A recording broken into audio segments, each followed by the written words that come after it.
नमस्कार, जय श्री राम सभी को। मैं विष्णु शर्मा आप सभी का स्वागत करता हूं अपने YouTube channel Shri Balaji academy पर। और कल हमने पढ़ा था पेयर ऑफ लीनियर इक्वेशन में ग्राफिकल रिप्रेजेंटेशन, और आज हम पढ़ेंगे उसके आगे की कुछ चीजें, उसके आगे के टॉपिक पढ़ेंगे। तो शुरू करते हैं। सबसे पहले तो मैंने जब एक बार रिवाइज करा लेते हैं, जिसमें हमने बताया था कि जो बेस फॉर्म होता है वो होता है ax plus B Y plus C equal to 0। अब पैरेलल लाइंस किस तरीके से डिसाइड होती हैं, इंटरसेक्टिंग लाइन किस तरीके से डिसाइड होती हैं, या फिर कोइंसिडेंट लाइन किस तरीके से डिसाइड होती है, वो हम यहाँ पढ़ेंगे। ठीक है। अब अगर इसी इक्वेशन को मैंने आपको a1 a2 b1 b2 इस तरीके से लेके दिखाया था, तो खाली कुछ नहीं करना, a की वैल्यू को a1x ले लिया प्लस b1y ले लिया प्लस c1 ले लिया इक्वल टू 0। उसी तरीके से a2x plus b2y plus c2 equal to 0। अब हम देखते हैं कि अगर मान लो कि हमें पता करना हो, जैसे आपको कुछ क्वेश्चन जैसे आएंगे जिसके अंदर ये पूछा जाएगा, आप बताओ इनमें से कौन सी लाइन जो है इंटरसेक्टिंग लाइन है, कौन सी लाइन पैरेलल लाइन है, कौन सी लाइन कोइंसिडेंट लाइन है। ठीक है, तो उस बारे में देखते हैं। ठीक है, अब आज हम कुछ टॉपिक पर पढ़ेंगे जो मैंने अभी ये तीन बताए वो, और कंसिस्टेंट और इनकंसिस्टेंट क्या होता है इसके बारे में हम ध्यान देंगे। ठीक है, अब जैसे सपोज करो हम बात करें a1 upon a2 is not equal to b1 upon b2 is not equal to b1 upon b2, तो इसको हम कहेंगे इंटरसेक्टिंग लाइन। Intersecting line. अब ये होता क्या है, मतलब a1 अपॉन a2 और b1 अपॉन b2, अगर a1 और a1 का रेशियो निकालो और वो b1 और b2 के रेशियो के बराबर ना आए तो उसे आप क्या कहोगे, इंटरसेक्टिंग लाइन कहोगे। अब जैसे a1 क्या है, पहली इक्वेशन में x का कांस्टेंट, ठीक है, a2 क्या है, दूसरी इक्वेशन में x का कांस्टेंट, b1 क्या है, y का कांस्टेंट पहली इक्वेशन में, b2 क्या है, y का कांस्टेंट दूसरी इक्वेशन में। ठीक है, एक एग्जांपल के थ्रू इसे समझने की कोशिश करते हैं तो ये चीजें ज्यादा क्लियर होंगी। जैसे सपोज करो कि आपको कोई इक्वेशन दिया है 2x plus 3y equal to 4, और दूसरी इक्वेशन है मान लो 3x plus 5y equal to 9।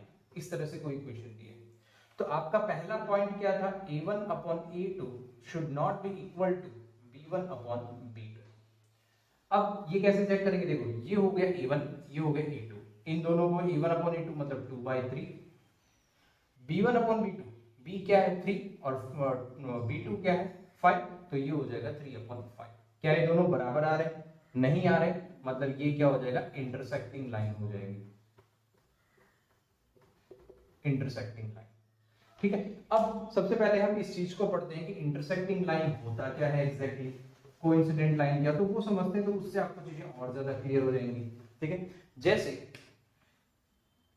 एक लाइन अगर मैं इस तरीके से ड्रॉ कर रहा हूं और दूसरी लाइन किसी भी तरीके से ड्रॉ कर रही है इस तरीके से, तो ये जो पॉइंट है जहां पर ये दोनों एक दूसरे को कट कर रहे हैं, that is called point of intersection. उसे क्या कहा जाएगा, पॉइंट ऑफ इंटरसेक्शन। इसके बारे में हमने कल भी बात की थी।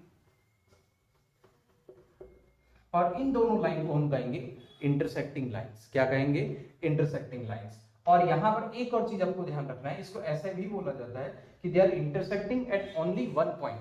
Intersecting at only one point, एक ही पॉइंट पर इंटरसेक्ट कर रहे हैं, इसलिए इसे क्या कहा जाएगा, intersecting at only one point. दूसरा होता है कोइंसिडेंट लाइन। कोइंसिडेंट लाइन मतलब एक लाइन यहां पर है सपोज करो, और दूसरी लाइन इसी के ऊपर है, इसी के ऊपर दूसरी लाइन, मान लो ये लाइन ए बी है और ये लाइन सी डी है, इसी के सेम ऊपर ही है, तो उसको क्या कहेंगे, कोइंसिडेंट लाइन। क्या कहेंगे, कोइंसिडेंट लाइन। अब यहां पर आपको एक पॉइंट मिला जहां पर ये कट कर रहा है, अब यहां तो बहुत सारे पॉइंट है ना भाई, ये पॉइंट भी हो जाएगा, ये भी हो जाएगा, ये भी हो जाएगा, ये भी हो जाएगा, ये भी हो जाएगा, ये भी सारे पॉइंट्स ही हैं, तो यहां हो जाएगा इनफाइनाइटली मैनी सॉल्यूशंस। यहां क्या हो जाएगा, इनफाइनाइटली मैनी सॉल्यूशन। जैसे हम किसी भी इक्वेशन का जो आंसर निकालते हैं, जैसे कल हमने ग्राफिकल रिप्रेजेंटेशन किया था, तो उसका आंसर निकालते हो, एक्चुअल में आंसर होता क्या, आंसर जहां पर ये कट कर रहे हैं उस पॉइंट की वैल्यू होती है। जो भी आंसर आता है जब हम इक्वेशन को सॉल्व करते हैं टू वेरिएबल में या सिंगल वेरिएबल में, जब भी हम सॉल्व करते हैं, टू वेरिएबल के खास करके बात करी जाए, तो जो भी आपका आंसर आता है वो क्या होता है, जहां पर ये एक दूसरे को कट कर रहे हैं वही होता है। तो यहाँ पर तो एक ही पॉइंट है तो आपका आंसर एक ही आएगा। ठीक है, लेकिन यहाँ पर आपके क्या बहुत सारे पॉइंट्स है, ठीक है, तो इनफाइनाइटली मैनी सॉल्यूशन, क्योंकि यहाँ तो कितने भी सॉल्यूशन आप निकाल सकते हो ना भाई ये पॉइंट पर हो जाएगा, वही पॉइंट तो कितने भी छोटे हो सकते हैं, इसलिए जब कोइंसिडेंट लाइन हो, और इसको आप क्या कहोगे, कोइंसिडेंट लाइन हो, कोइंसिडेंट लाइन। ठीक है, अब इसके बाद आता है तीसरा पॉइंट जो कि है आपका पैरेलल लाइंस। ठीक है, पैरेलल लाइंस का मतलब क्या होता है, जब दो लाइंस एक दूसरे को कभी इंटरसेक्ट ना करें, ये एक लाइन है और ये एक लाइन, दोनों एक दूसरे को कभी इंटरसेक्ट नहीं करेंगे, क्योंकि आगे में इनको बढ़ाओगे तो भी आगे ऐसे चलती चली जाएंगी। ठीक है, तो ये कभी इंटरसेक्ट नहीं करेंगे और इन्हीं को हम कहते हैं पैरेलल लाइंस। क्या कहेंगे, पैरेलल लाइंस। और इसमें हो जाएगा नो सॉल्यूशन, क्योंकि ये एक दूसरे को कभी इंटरसेक्ट करेंगे ही नहीं, इसलिए क्या हो जाएगा, नो सॉल्यूशन। आई होप आपको यहां तक समझ आया होगा। आगे देखते हैं, तो ये आपका पैरेलल लाइंस हो गया। तो मतलब जब एक रिवाइज हम कर लेते हैं कि जहां पर मैंने अगर मान लो सपोज किया कि इंटरसेक्टिंग लाइन, जब मैं बात कर रहा हूं इंटरसेक्टिंग लाइन की, तो वहां पर क्या आ जाएगा, वन सॉल्यूशन। जब मैं बात कर रहा हूं कोइंसिडेंट लाइन की, तो वहां पर क्या आ जाएगा, many solutions, infinitely many solutions. जब मैं बात कर रहा हूं पैरेलल लाइंस की, तो वहां आ जाएगा नो सॉल्यूशन, वहां क्या आ जाएगा, नो सॉल्यूशन। अब इस चीज को देख सकते हैं, इंटरसेक्टिंग होगी, एक ही पॉइंट पर इंटरसेक्ट करेगा, इसलिए वन सॉल्यूशन।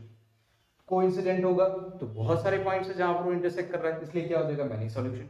और जब बात करें पैरेलल लाइंस की, तो उसमें वो कभी इंटरसेक्ट करेंगे ही नहीं, तो वो क्या हो जाएगा, नो सॉल्यूशन। ठीक है, अब ये दो चीजें होती हैं, जब भी कोई लाइन किसी भी दूसरे लाइन को इंटरसेक्ट करती है, चाहे वो एक पॉइंट पर हो चाहे बहुत सारे पॉइंट पर हो, तो उसे हम कंसिस्टेंट कहते हैं। क्या कहते हैं, कंसिस्टेंट कहते हैं। और जब इंटरसेक्ट नहीं करेगी, क्योंकि पैरेलल लाइन तो कभी करेगी नहीं, तो उसे कहेंगे इनकंसिस्टेंट। क्या कहेंगे, इनकंसिस्टेंट। हाँ, जो कोइंसिडेंट लाइन होती है उसको एक अलग नाम भी दिया जाता है, डिपेंडेंट। ये कंसिस्टेंट का ही पार्ट है, लेकिन इसे डिपेंडेंट भी कहा जाता है। आप इस चीज को अपने नोटबुक में, टेक्स्ट बुक में कहीं पर लिख लीजिएगा, क्योंकि इस तरह की डेफिनेशन आपकी टेक्स्ट बुक में नहीं दी गई है। ठीक है, इसलिए इस चीज को ध्यान से समझ लीजिएगा। देखो, इंटरसेक्टिंग लाइन एक पॉइंट पर इंटरसेक्ट कर रही है, कोइंसिडेंट लाइन बहुत सारे पॉइंट पर इंटरसेक्ट कर रही है। तो जो भी लाइन दूसरी लाइन को इंटरसेक्ट करती है, चाहे वो एक पॉइंट हो चाहे मेनी पॉइंट हो, उनको आप क्या कहोगे, कंसिस्टेंट लाइन कहोगे। क्या कहोगे, कंसिस्टेंट लाइन कहोगे। और डिपेंडेंट भी कहते हैं कब, जब वो कोइंसिडेंट होती है तब। ठीक है, स्पेशल नाम, लेकिन आता वो कंसिस्टेंट के अंदर ही है। और जब एक भी लाइन पर इंटरसेक्ट ना करे, तो उसे आप क्या कहोगे, इनकंसिस्टेंट कहोगे। अब इसे समझते हैं, जो हम अभी मैथोडोलॉजिकली समझ रहे थे उसके थ्रू। जैसे पहला पॉइंट है कि जैसे अभी मैंने एग्जांपल के तौर पर बताया, इंटरसेक्टिंग लाइंस किस तरीके से होती हैं, a1 upon a2 is not equal to b1 upon b2, तो ये हो जाएगा आपका इंटरसेक्टिंग लाइंस। ठीक है, या फिर वन सॉल्यूशन, या फिर कंसिस्टेंट, कुछ भी आप कह सकते हैं। ठीक, तीनों में से कुछ भी कह सकते हैं। इंटरसेक्टिंग लाइन भी है, एक सॉल्यूशन भी आ रहा है, कंसिस्टेंट भी आ रहा है। दूसरा कंडीशन क्या हो सकता है, दूसरा कंडीशन देखो, हमारे पास तीन चीजें हैं ना, कांस्टेंट के टर्म्स में अगर हम देखें तो हमारे पास तीन चीजें हैं, ए, बी और सी। तो पॉसिबिलिटीज भी तो तीन बनेंगी। भाई पहली पॉसिबिलिटी ये हो गई कि ये दोनों इक्वल नहीं है। दूसरी पॉसिबिलिटी क्या हो गई कि ये दोनों तो इक्वल हैं, लेकिन C1 और C2 इक्वल नहीं है। C1 और C2 इक्वल नहीं है। तीसरी पॉसिबिलिटीज क्या हो गई, A1 upon A2 equal to B1 upon B2 equal to C1 upon C2। ये तीन आपकी पॉसिबिलिटीज हो गए।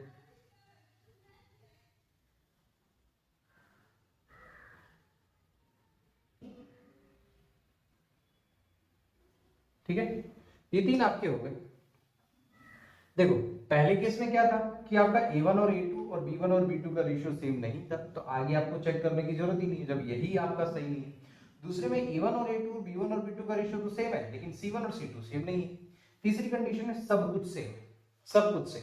ठीक है, तो ये वाला जो आपका है, ये कौन सा हो जाएगा, इंटरसेक्टिंग लाइन हो जाएगी। ये कौन सी हो जाएगी, इंटरसेक्टिंग लाइन हो जाएगी।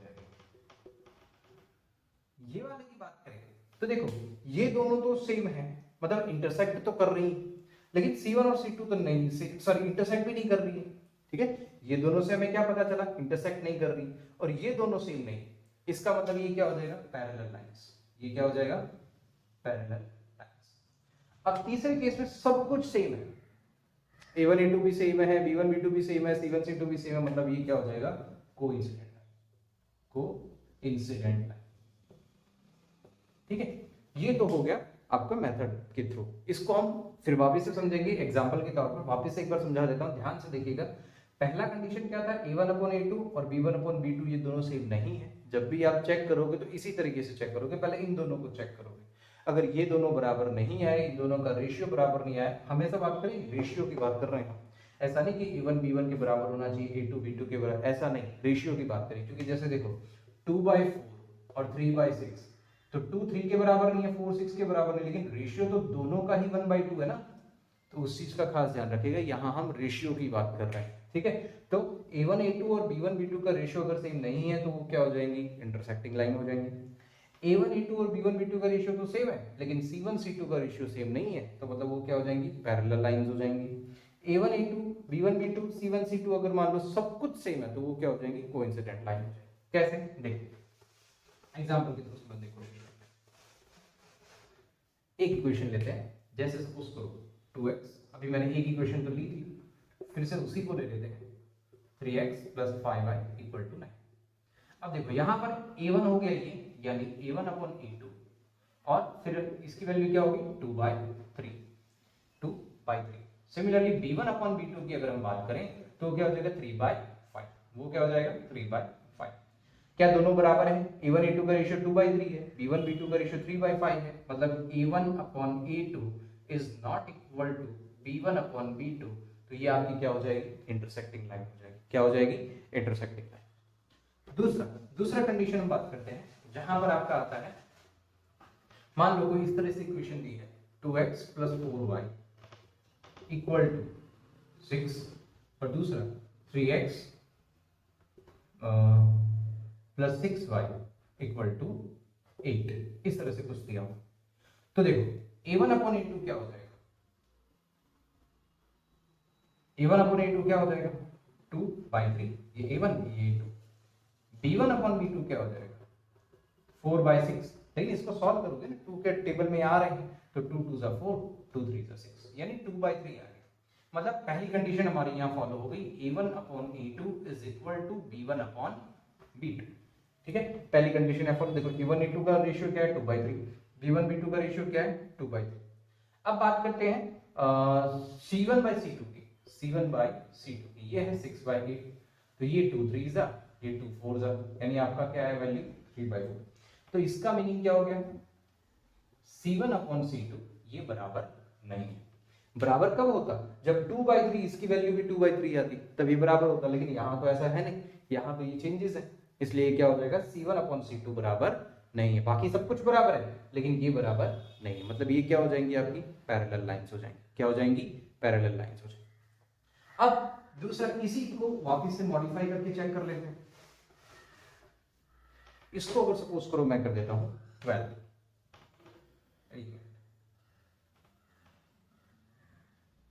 क्या था, 2/3 आया ना हमारा,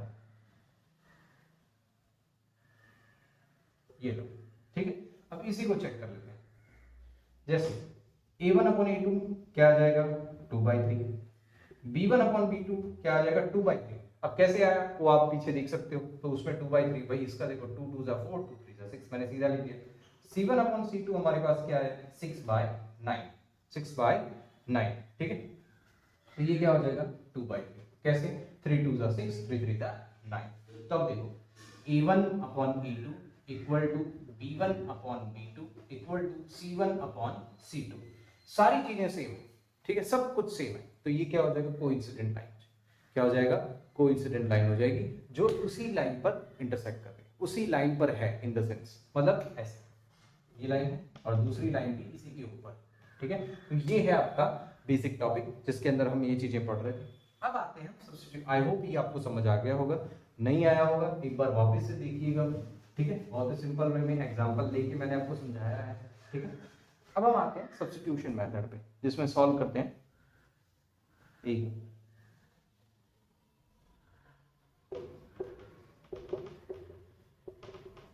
ठीक है। पहला इक्वेशन ये रहा,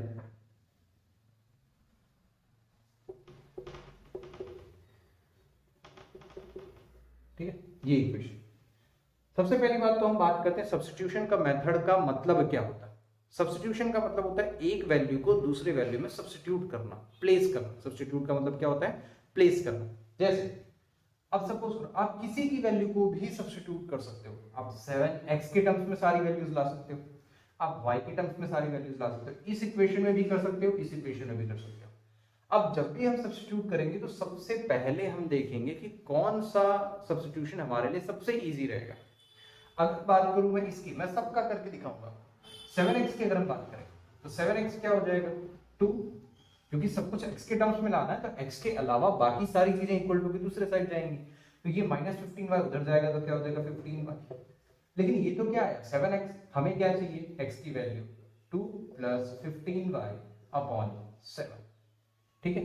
2 + 15y अपॉन 7, हमें तो x की वैल्यू ये चाहिए, ठीक है, क्योंकि x की वैल्यू चाहिए ना, यहाँ तो 7x की वैल्यू है। ये हो गया x के टर्म्स में पहली इक्वेशन। अब इसी इक्वेशन में y के टर्म्स में लेते हैं, तो ये क्या हो जाएगा y के टर्म्स में अगर लेंगे तो ये -15 इधर रहेगा, ये वाला उधर चला जाएगा, तो ये हो जाएगा -15y = 2 - 7x। लेकिन हमें क्या चाहिए, हमें तो सिर्फ y की वैल्यू चाहिए, तो y = क्या हो जाएगा 2 - 7x अपॉन -15, ठीक है, ये हो गया। अब आगे बढ़ते हैं। ये पहली इक्वेशन की दोनों चीजों को सब्स्टिट्यूट मैंने करके आपको समझा दिया। अब अगर बात करें हम इसकी, तो ये क्या हो जाएगा x के टर्म्स में अगर हमें लाना हो तो क्या करना है, सिर्फ 2y को उधर लेके जाना है, 2y को उधर लेके जाओगे, x के टर्म्स में सारी वैल्यूज हो गई। अगर मैं y के टर्म्स में लूं तो x को उधर लेके जाना पड़ेगा, 3 - x अपॉन 2। याद आपको ये रखना है, समझ में आपको ये रखना है कि जिसकी भी वैल्यू आपको चाहिए उसके अलावा सारी वैल्यूज को दूसरे साइड शिफ्ट करना है, जो भी है उन सबको दूसरे साइड शिफ्ट करना, ठीक। अब हम इसे सब्स्टिट्यूट करते हैं। तो जब भी सब्स्टिट्यूशन मेथड लगाओ तब एक चीज का ध्यान रखो कि हो सके तो कोशिश ये करो कि जितना इजी हो पाए उतना इजी करो। इसका मीनिंग कि जब कोई डिनोमिनेटर में नहीं आएगा तो हमारे लिए काम इजी हो जाएगा, ठीक है। तो एक ही वैल्यू है जिसमें कुछ डिनोमिनेटर में नहीं आ रहा था x, तो इसको हम सब्स्टिट्यूट कर लेते हैं, ये हो जाएगा 3 - 2y।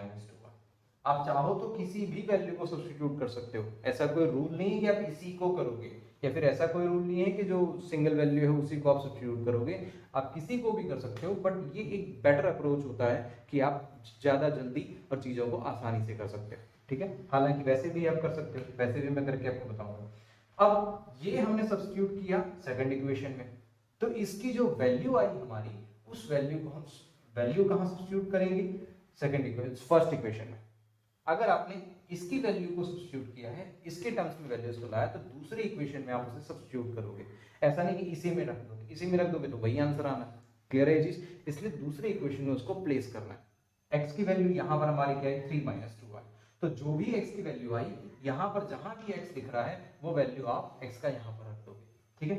तो ये क्या था 7x था, तो 7 x की वैल्यू हमारी क्या है 3 - 2y, तो यहाँ लिख दिया 3 - 2y, और ये बाकी तो एज इट इज -15y = 2, ठीक। अब ये जो 7 है ब्रैकेट ओपन करोगे तो मल्टीप्लाई हो जाएगा, 7 3 21, 7 2 14 -14y -15y = 2, ठीक। अब ये देखो y y तो सेम टर्म है, सेम टर्म है यानी उनका लाइक टर्म है, लाइक टर्म का एडिशन हो जाएगा, 14 और 15 कितना हो जाएगा -29y, और ये 2 जो है इधर 21 जो है उधर जाएगा, तो ये क्या हो जाएगा 2 - 21, प्लस था तो माइनस में हो गया, तो -29y की वैल्यू क्या होगी -90, क्योंकि 2 - 21 क्या हो जाएगा -90। अब माइनस और माइनस दोनों साइड है वो कट गया, तो y की वैल्यू क्या हो जाएगी 19/29, y की वैल्यू क्या होगी 19/29, ठीक है। अब y की वैल्यू से आप x की वैल्यू कैसे फाइंड करोगे बात यहाँ आती। तो y की वैल्यू से x की वैल्यू अगर आपको फाइंड करनी है तो y की वैल्यू आप इस इक्वेशन में भी रख सकते हो, इस इक्वेशन में भी रख सकते हो, और इस इक्वेशन में भी रख सकते हो। जिस इक्वेशन में आपको सही लगे उसमें किसी में भी रख सकते हो। y के लिए कोई कॉन्सेप्ट नहीं है कि आप इसी में रखो। हालांकि इसके लिए आपको ध्यान रखना था कि अगर इसको सब्स्टिट्यूट किया है तो उसकी वैल्यू इसमें रखोगे, इसको सब्स्टिट्यूट किया तो इसकी वैल्यू इसमें रखोगे, सेम इक्वेशन में नहीं रखोगे, बस इतना सा ध्यान रखना है। अब ये सबसे ज्यादा इजी होगा तो हम इसी को रख लेते हैं। x की वैल्यू क्या थी, हम यहाँ एक बार इसको मिटा देते हैं, ठीक है। आई होप ये आपको समझ आ गया होगा। यहाँ मैंने कुछ नहीं किया है, x को जो वैल्यू जो थी सब्स्टिट्यूट किया था, उस वैल्यू को दूसरी इक्वेशन में x की जगह पर रखा और उसको सॉल्व किया, ठीक है।